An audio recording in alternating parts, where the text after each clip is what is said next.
16페이지에 있습니다.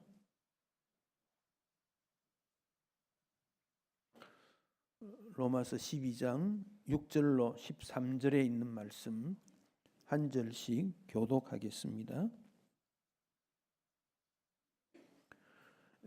우리에게 주신 은혜대로 받은 은사가 각각 다르니 혹 예언이면 믿음의 분수대로, 혹 섬기는 일이면 섬기는 일로, 혹 가르치는 자면 가르치는 일로, 혹 위로하는 자면 위로하는 일로, 구제하는 자는 성실함으로, 다스리는 자는 부지런함으로, 긍휼을 베푸는 자는 즐거움으로 할 것이니라.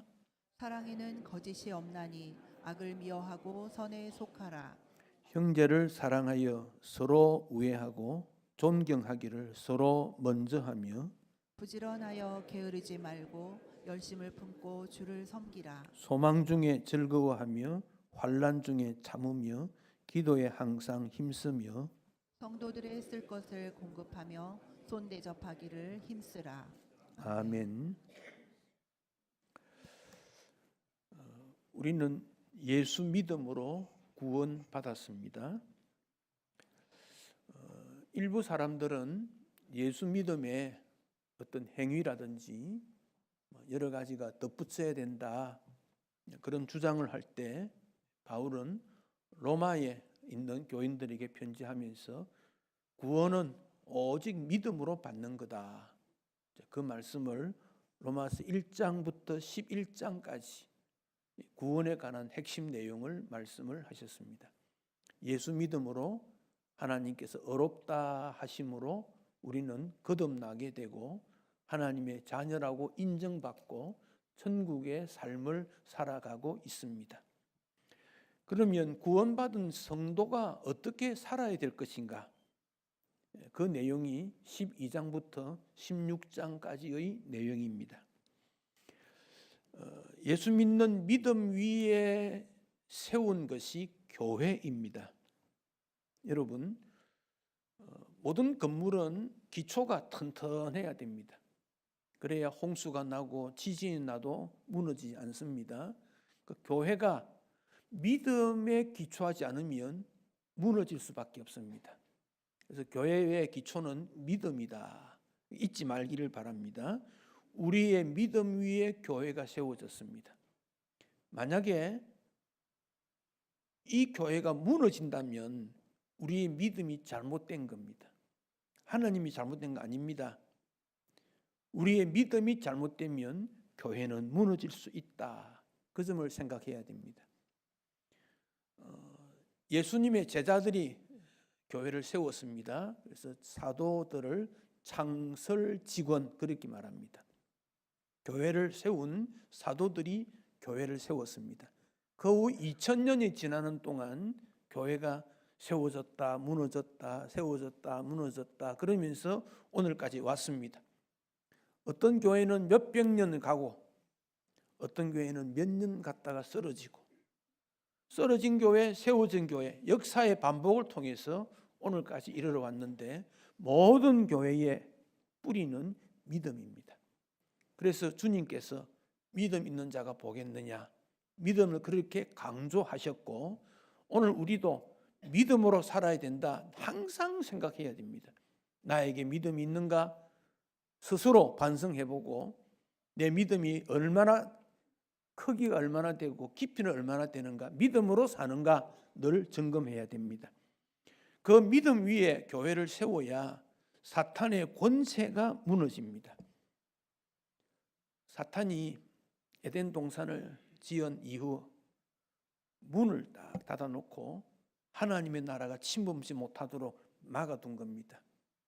예수님께서 이 땅에 오셔서 제자들에게 믿음을 주시면서 그 사탄의 권세를 부수라 그럽니다.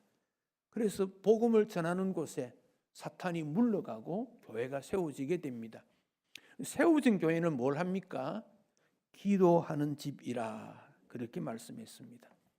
즉 하나님과 대화해서 찬양을 올려드리고 기도하고 말씀을 주는 곳이 교회다, 그 점을 우리가 생각해야 되겠습니다. 그런데 그 교회가 여러 사람들이 모여 있고 교회가 있는 지역에 문제들이 있다 보니까 교회마다 문제가 있습니다. 지상교회에 문제 없는 교회는 하나도 없습니다. 천상교회는 문제가 없습니다. 이미 하늘나라에 있는 거니까. 그러나 지상교회는 다양한 사람들 또 다양한 생각들이 모여 있으니까 문제가 있다. 여러분, 교회에 문제가 있다는 것은 지상교회고 다양하기 때문이다. 그렇게 생각해야 됩니다. 가족들끼리도 모이면 생각이 다르고 어떤 문제를 하기 위해 형제들 생각도 부모 생각 다른 것이 당연한 일입니다. 그럴 때 서로 의견을 맞추는 일이 필요한데 로마에 있는 교회는 로마 교회고 빌립보에 있는 교회는 빌립보 교회고 데살로니가 있는 데는 데살로니가 교회인데 성경에 있는 교회들 중에 가장 문제가 많은 교회가 고린도 교회였습니다. 그러나 다른 교회들도 유사한데 그 문제의 깊이, 문제의 수 이런 게 고린도 교회가 많았다 그런 말입니다. 고린도 교회의 문제를 세 가지로 요약을 해보면 이렇습니다. 첫째는 분열이 많이 됐습니다. 왜 분열이 되었느냐? 바울이 복음을 전했거든요. 우리는 바울파다. 그 당시 최고의 지도자는 베드로였습니다. 베드로가 고린도 와서 말씀도 전했습니다. 우리는 베드로파다. 아볼로가 오랫도록 목회를 했습니다. 우리는 아볼로파다. 그러자 어떤 사람은 우리는 그리스도파다. 이렇게 나누어지게 된 겁니다. 여러분, 교회는 어떤 사람이나 신조나 목적에 따라 분열되는 것 우리 주님이 제일 싫어하십니다. 왜냐하면 교회를 우리에게 몸을 비유했습니다. 몸이 이 손이 기분 나쁘다고 망치를 가지고 발을 때리면 어떻게 되겠습니까? 찢어지는 겁니다. 그래서 분열은 몸을 찢는 것과 똑같습니다. 분열은 이룰 수 없습니다. 한국에도 많은 교회들이 있습니다. 분파 분열이 역동적이고 성장하고 진리를 위해서 긍정적인 면도 있으나 그러나 큰 면에서 볼 때는 하나님 앞에 잘못한 겁니다. 분열되지 않도록 우리가 노력해야 합니다. 또 한 가지가 세속합니다. 방탕과 타락한 삶입니다. 고린도라는 곳이 도시다 보니까 사람들이 많이 모였어요. 그리고 그 당시 살아가는 문화가 도덕적으로 매우 타락했습니다. 성적 타락, 우상 숭배, 부활 예수님을 믿지 못하겠다. 그런 것들을 가르치는 거짓 교사가 있습니다. 그 일에 대해서 바울은 방탕과 타락을 지적하며 진리에 거하고 무엇보다 사랑으로 하나 될 것을 권면했습니다. 하나님께서 은혜로 은사들을 주었는데 고린도 교회 은사가 제일 많습니다. 그런데 그 은사를 자기 자랑의 도구로 삼았습니다. 그래서 이렇게 예배를 드리는데 어떤 사람은 방언을 받았다고 방언으로 막 기도합니다. 어떤 사람은 방언 받지 않았어요. 방언 받지 못한 너희들은 잘못된 신앙이냐 막 그렇게 합니다. 그런 게 아니라 그 말입니다. 어떤 사람은 지혜롭습니다. 어떤 사람은 특별한 능력이 있습니다. 어떤 사람은 병도 고치는 능력이 주어졌습니다. 이 모든 은사들은 복음 전파에 사용되는 일이지 자랑거리가 되면 안 된다. 이 교훈입니다.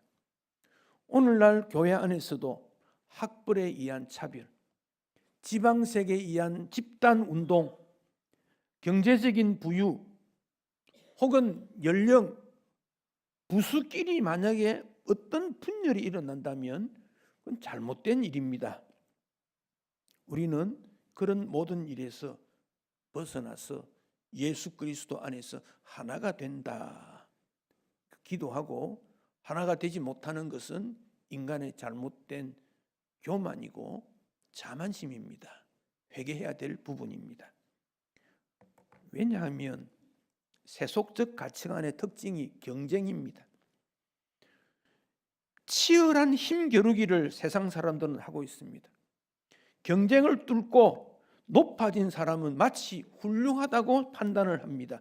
그게 성공이고 업적이라 칭찬합니다. 더 좋은 것, 더 높은 것을 추구하는 것이 인간입니다. 그러나 경쟁이 인간 가치관의 기준이 된다면 인간성의 파괴와 서로를 의심불신하게 되고 이웃은 성공과 야망을 위한 수단으로 여기게 되고 개인 중심으로 갈등과 다툼과 거짓과 잔꾀가 가득하는 깨어지는 공동체가 되고 말았습니다. 이게 교회 안에까지 들어와서 사랑하기보다는 미움이 많고 생각이 다르면 비평하고 비난하고 고통받고 외로워져가는 인생들이 많아지는 것이 오늘의 세상입니다. 이게 은사 받았다고 하는 사람들이 또 이런 일에 더 많이 간섭이 되고 직분에 높고 낮음이 없음에도 불구하고 우리끼리의 그 무엇을 하겠다고 하는 생각이라면 잘못된 신앙입니다. 하나님 앞에 우리는 겸손한 마음으로 서로를 섬기는 것이 교회라는 것을 늘 생각해야 합니다. 어느 교회 주일 예배를 드리면 성도들이 가족 모임으로 식사를 나눕니다. 여러분, 교회에서 식사 나눈 것은 배가 고파 먹는 게 아닙니다. 성도의 교제가 그 핵심입니다. 배고픔을 위해 나온다면 그것은 본래 목적과 다릅니다. 성도의 교제를 통해 주방에서 일을 하면 일을 하는 사람이 있지 않습니까? 그래서 그 교회는 주방 봉사 당번이 없습니다. 누구든지 하고 싶은 사람 주방에 가서 일하도록 되어 있습니다. 어느 성도가 오늘은 설거지 내가 합니다. 아무도 들어오지 마시오. 한 성도는 무슨 소리요? 내가 할 차례인데 섬기려고 경쟁하고 있다는 이런 것이 교회의 참모습이 아닌가 하는 점입니다. 섬기는 곳 교회입니다. 요즘 자녀들이 장래 희망이 뭐냐 물으면 높은 순위에 가는 것이 연예인입니다. 왜 그렇습니까? 인기 많고 돈 많이 벌기 때문에 그렇습니다. 세상이 그렇게 돌아가고 있습니다. 교회도 인기 있고 돈 많으면 최고고 힘 있으면 최고입니까? 그게 교회입니까? 그 힘이 예수님보다 더 높아지겠다는 거 아닙니까? 그 회개해야지요. 진실한 섬김은 하나님의 사랑과 은혜에 대한 감사로부터 나온 것 아닙니까? 세속적인 물이 교회 안에 들어왔을 때 이 세속물을 막아야 되고 연약한 사람을 도와주고 사랑하고 존중히 여기는 곳이 교회다. 항상 기억해야 합니다. 성경에서 교회는 예수 그리스도의 몸이라고 했고 우리는 각 지체라고 했습니다. 즉 교회는 건물이 아닙니다. 숫자가 아닙니다. 유대인이나 헬라인이나 자유인이나 노예나 종이나 모두가 한 성령으로 세례를 받고 한 몸이 되어서 교회를 이루었습니다. 근데 이 교회는 눈에 보이지 않는 천상교회가 있습니다. 하늘나라 교회.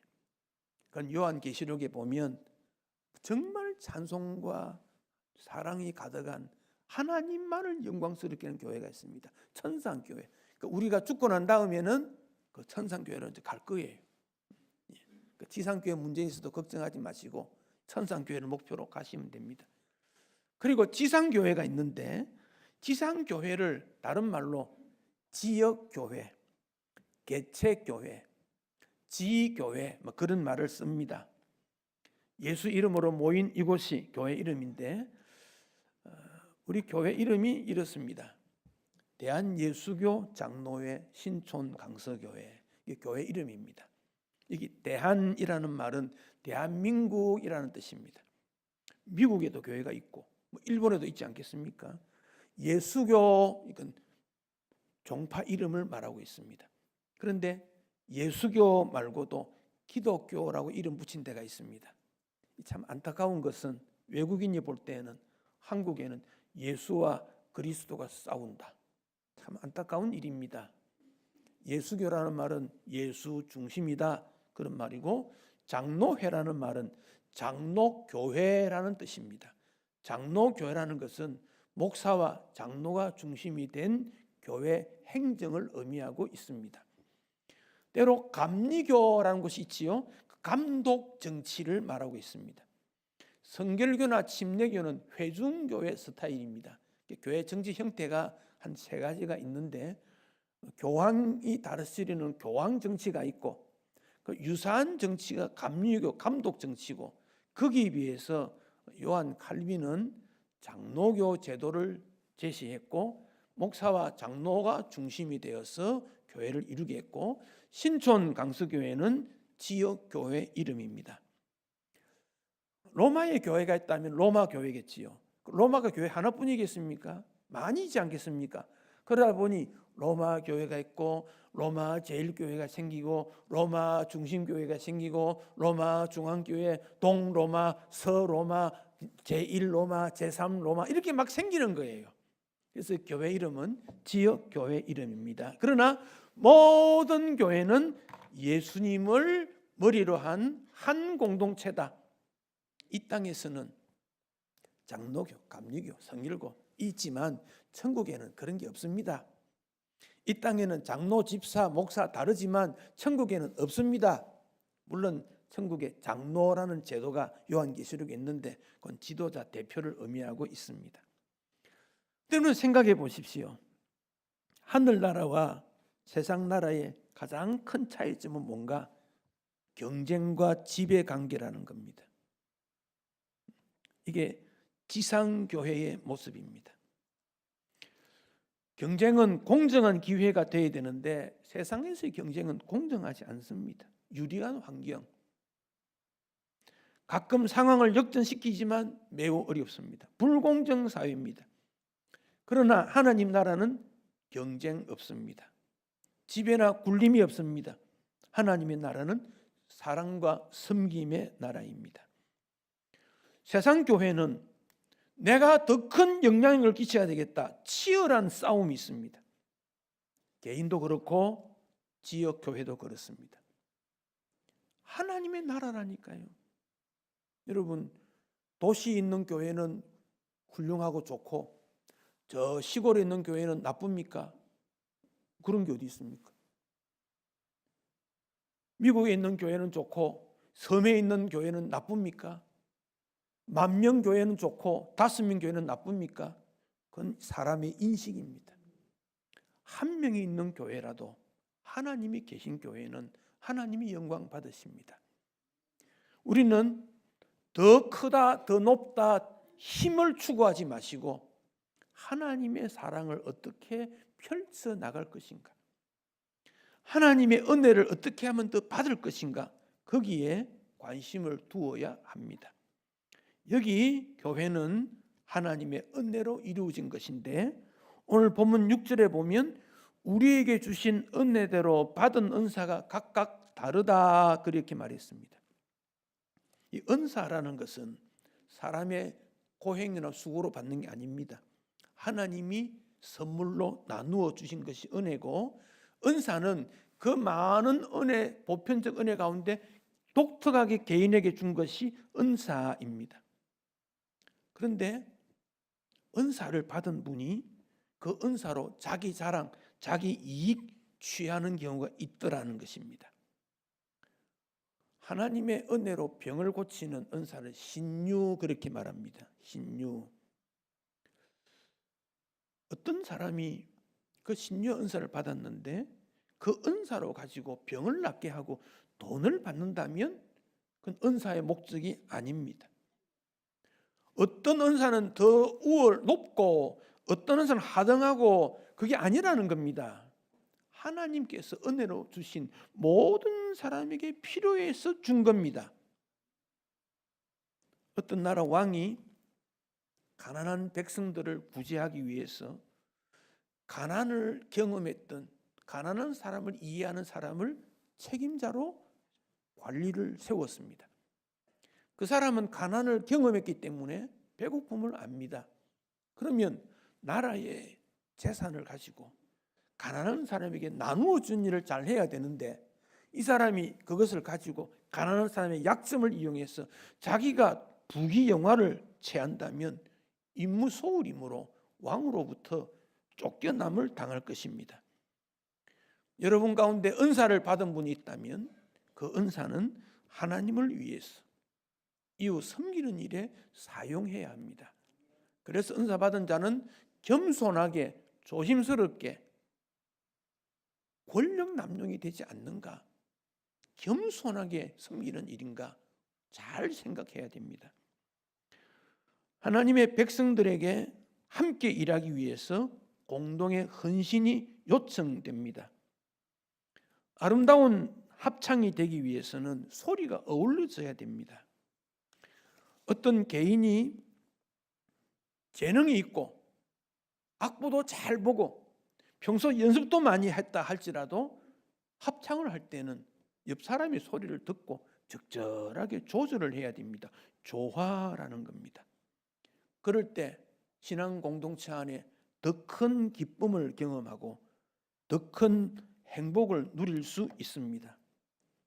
가끔 교회 안에서 어떤 중요한 문제로 의논을 해야 될 때 다수결로 해야 된다, 원리가 있습니다. 그러나 정말 중요한 것은 모두가 옳다고 말하는 만장일치를 선택해야 됩니다.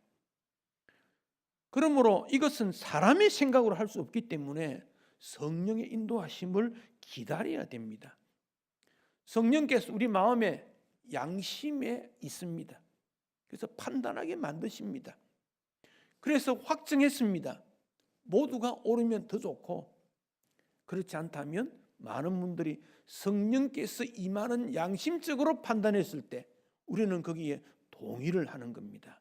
그러므로 공동체 의견이 중요한 이유가 있고 그럴 때 나는 거기에 반대한다, 옳지 않습니다.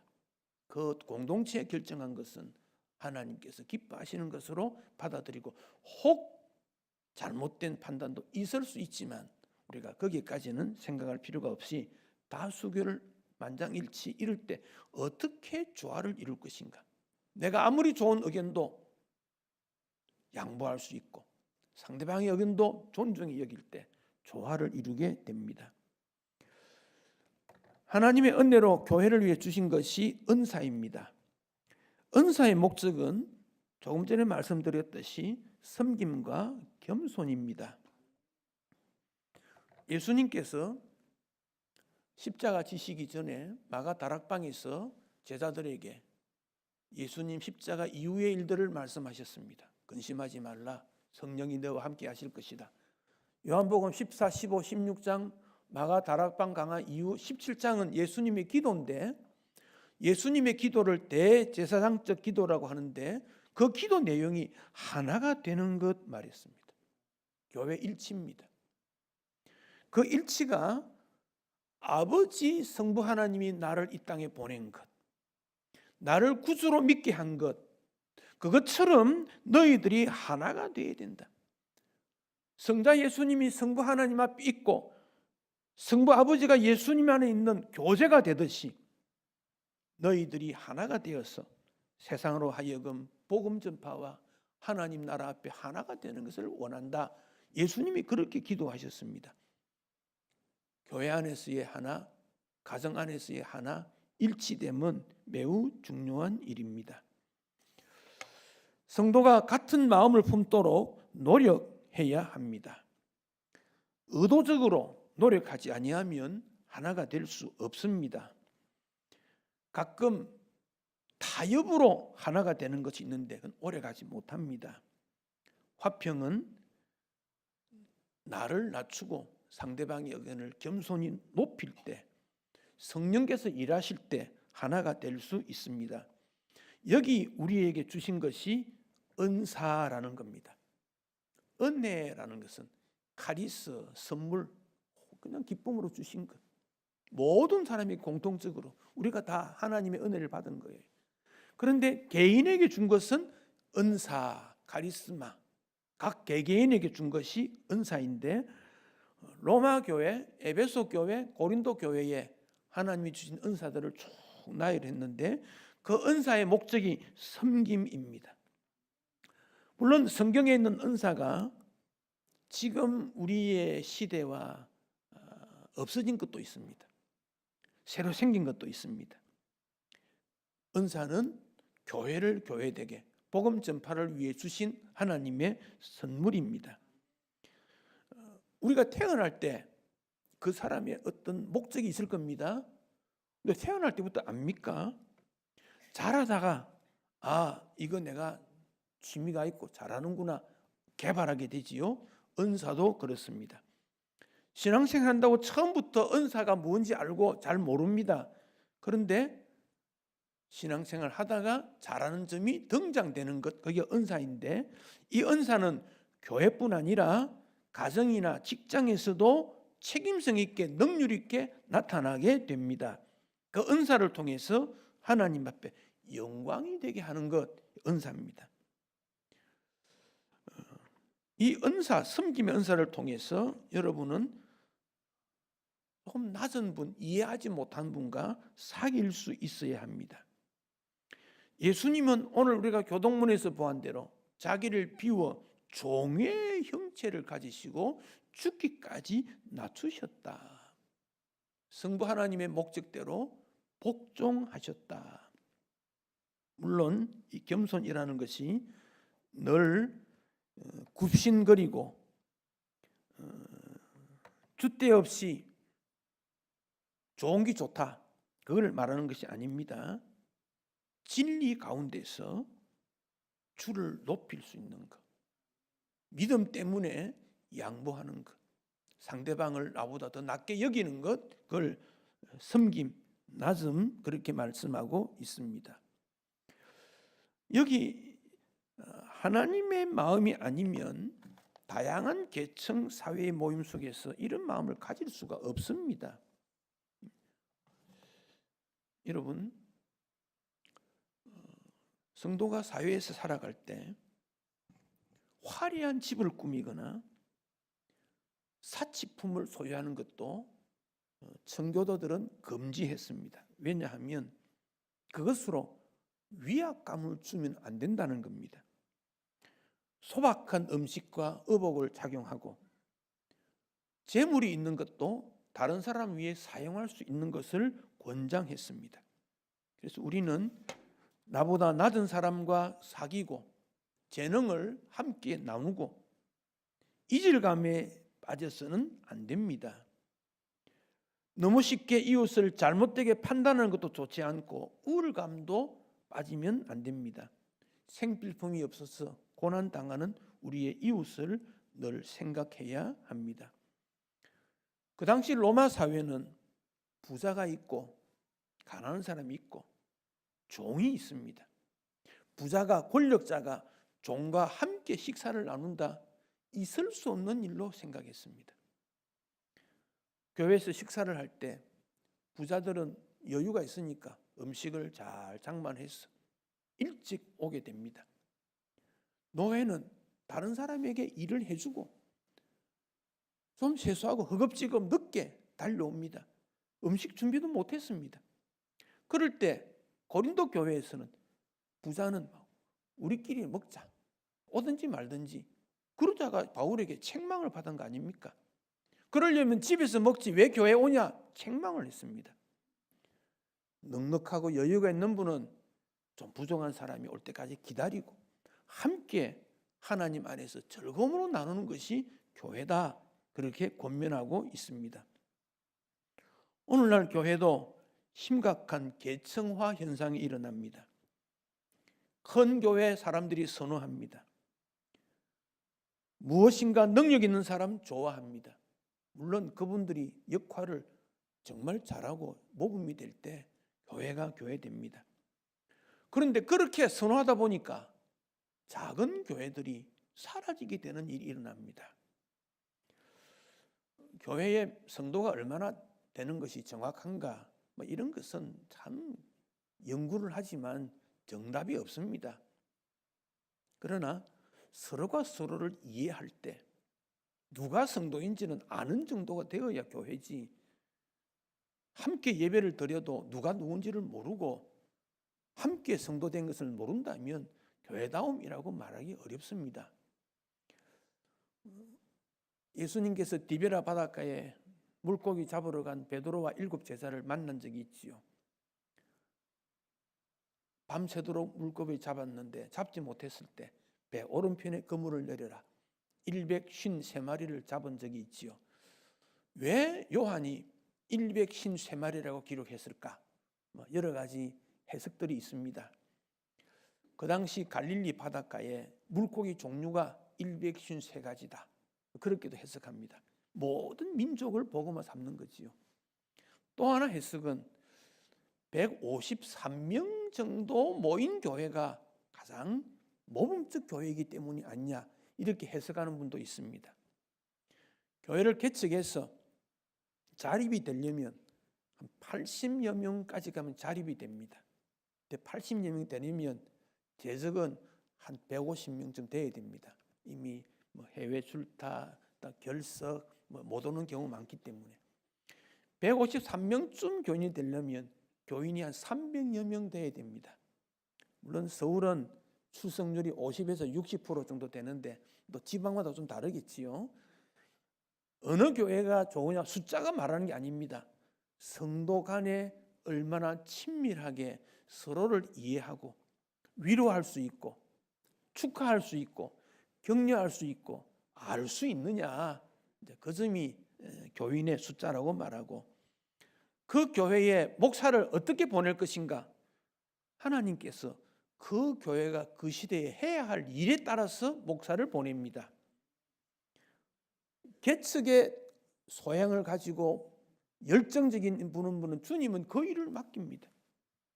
어떤 분은 행정을 잘하는 분도 있습니다. 역할이 다르다는 겁니다. 지금 우리에게 주님이 필요한 목사가 어떤 스타일입니까? 그건 주님이 더 아실 겁니다. 미래를 아십니다. 우리는 그런 분을 목사로 보내주세요, 그렇게 기도하면 됩니다. 내 마음에 드는 사람, 우리 마음에 드는 사람, 그렇게 찾으면 안 됩니다. 주님이 원하시는 목사가 누굽니까? 그러니까 하나님 앞에 기도하는 일이지요. 목사도 은사 중 하나이기 때문에 그렇습니다. 은사는 우쭐대면 안 됩니다. 모든 종류의 자만심은, 나는 신앙생활 이만큼 했는데, 교회 뿌리가 이만큼 긴데, 내 손이 끼친 데가 없는 곳이 없는데, 내 부모가 어땠는데, 내 가족이 어떻는데, 그건 교만입니다. 하나님의 백성으로 개인, 가정 모두가 소중합니다만 함께 공동체를 이룰 때 성장하게 되는데, 그럴 때 나에게 조금 무엇이 있다는 것을 내려놓지 아니하면 하나가 되지 못합니다.